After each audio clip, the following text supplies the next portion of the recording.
Hello and welcome to Scrapbooking Station. In this video, it's a unique structure. So we're going to create a twist and pop. You're not going to use it every day, but it's a nice one to have in your stash, so it's also nice to know how to make it from scratch.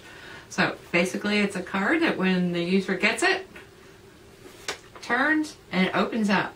So we're going to look at some different sizes. I've got two samples that I'm going to make from scratch, and then we're going to talk about the relationship between the pieces.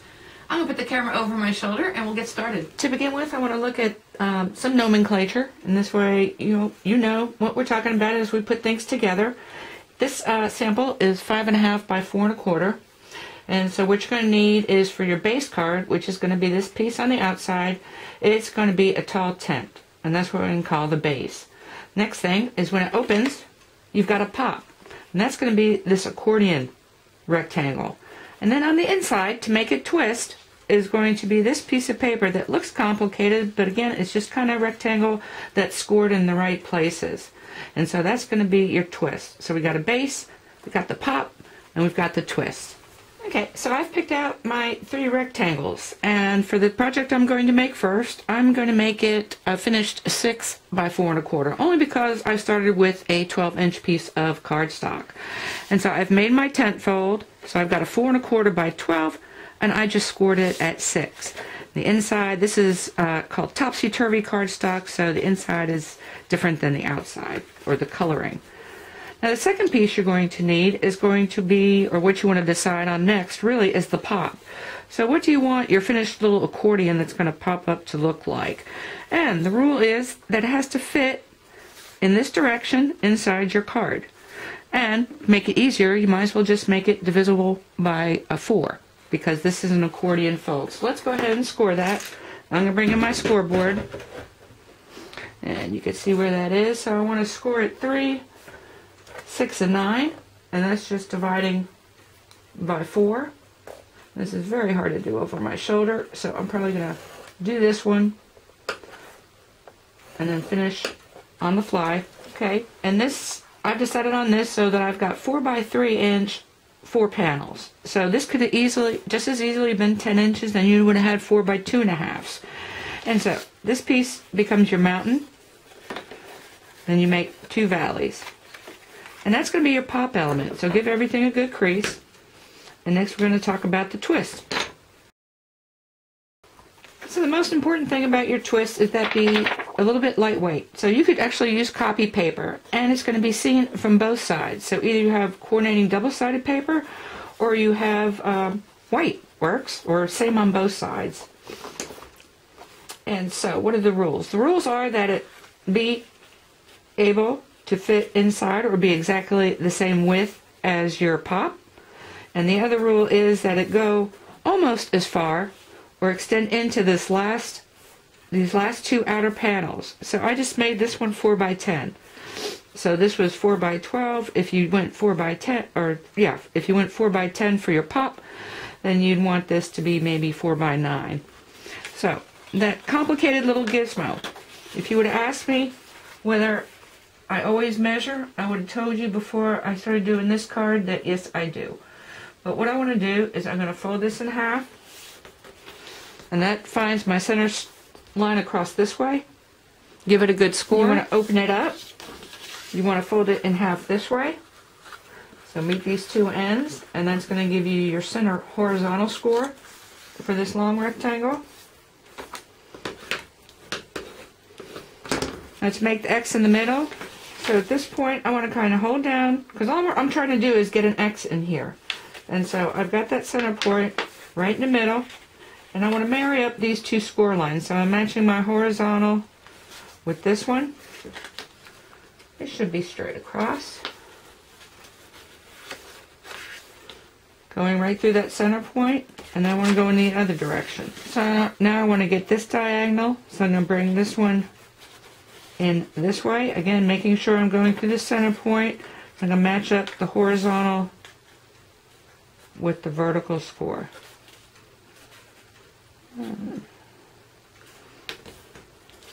If you wanted to, you could draw lines, because the lines wouldn't be seen, so if you're not seeing those score angles.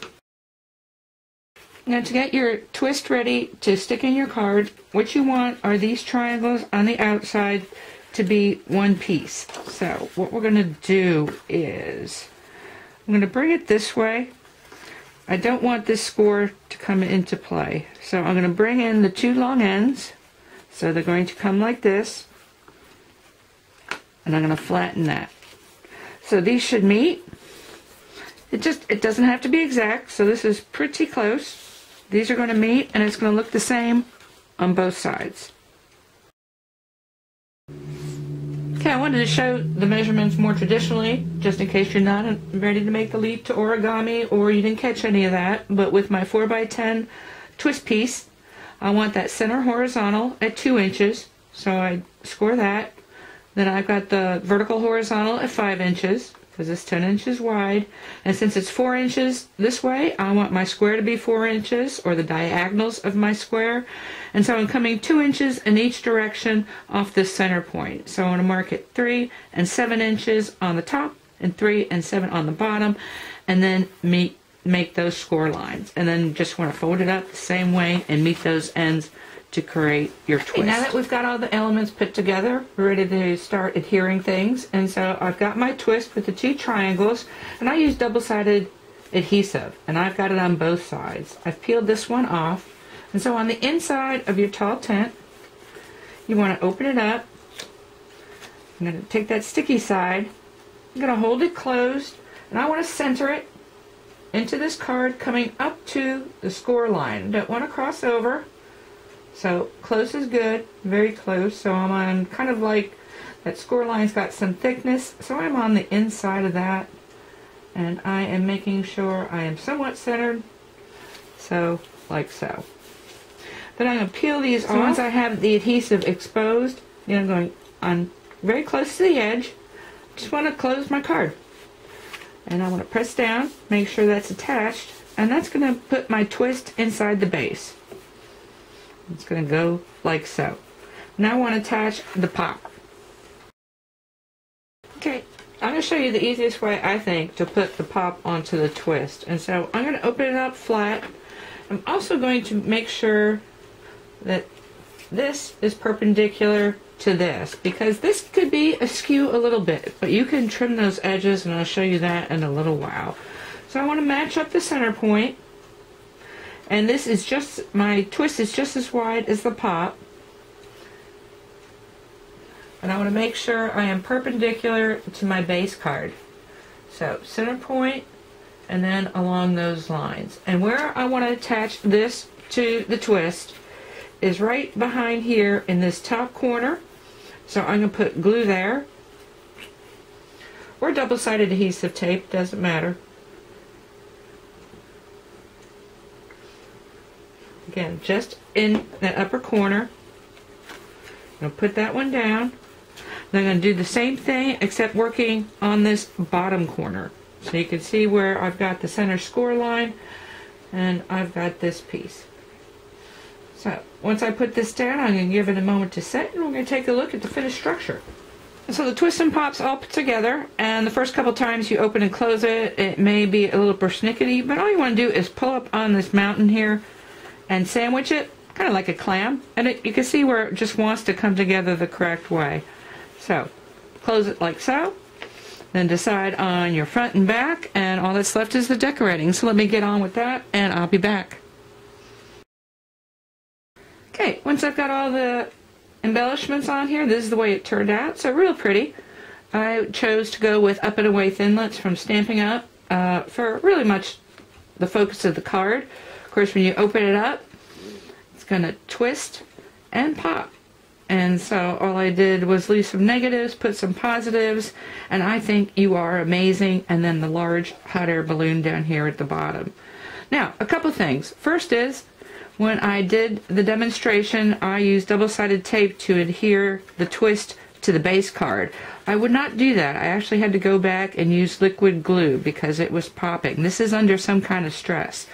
The other thing is, this is a little bit thicker than copy paper, and what you end up with, you could probably see it, is because it's so thick, and there's like 4 layers of it under there, I don't have a clean top score anymore. So definitely you want to go with copy paper, lightweight paper for that twist. And the other thing, this goes right to the bottom. So I want to attack this next project from a different angle.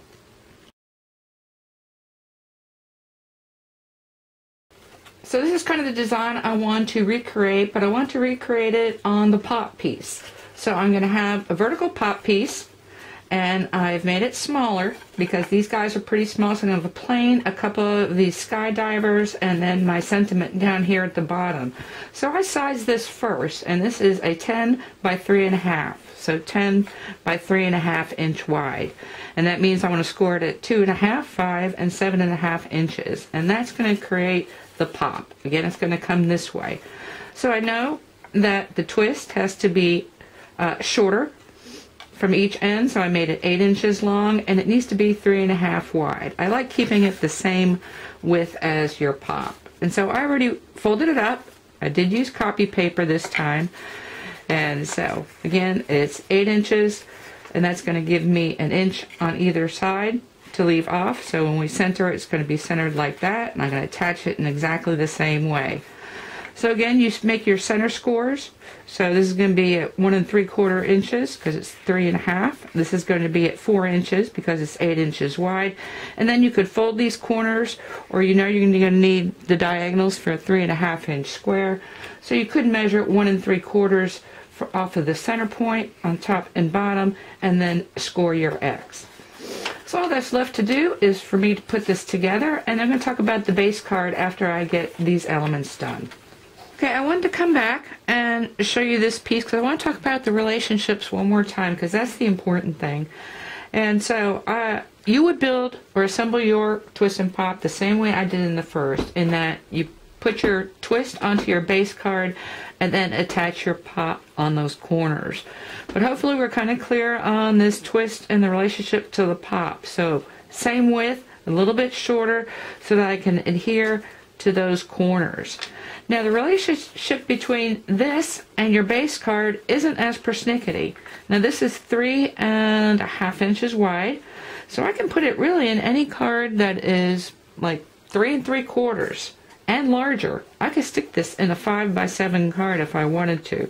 The other thing is from the end here to have it still hidden within your card base, I can only go 5 1/4. Now, since I decided what size I wanted my pop based on what I want to put on it, the same is true on my base card this time. So I've got this airplane with a banner, and so I know my card base needs to be at least 6 inches wide. So I've cut it 6 inches wide by 4, and that's going to give me more than enough room to put my twist. So let me finish up the card, and then I want to show you one more size before I'm done. So here's the finished twist and pop. So flying by to say, and you open it, and happy birthday to you. And so I wanted to give credit to this. These are stamps and papers from Hunky Dory's for the Love of Stamps. So it actually comes with a stamp set, and it comes with a mask and pattern papers. So there's, I think, 8 double-sided papers that go along with some of the samples in here. Anyway, that's the majority of what was used. I still have some clouds here from my Stampin' Up! Set. And notice again, if you pull up on that mountain, easy enough to close. These are kind of thick. If you wanted to add a belly band, that would work as well. Now I promised another size. I'm not actually going to finish a card, but kind of like what we talked about, I can really put any of my twist and pops inside this 5 by 6.5. I used a 12 by 12 and I just connected it using pattern cardstock, kind of trying to make it part of the design. And so I think I geared it this way. Actually, it doesn't matter. I didn't finish it off. But since this is 5 inches wide, this pop actually probably doesn't fit, just does fit on my screen. So I went with a 12 by 4 3/4 inch. So just inside whatever the width of your card. Anyway, I'm hoping I gave you enough information to make a twist and pop in the size that you need to make it. And I thank you for watching.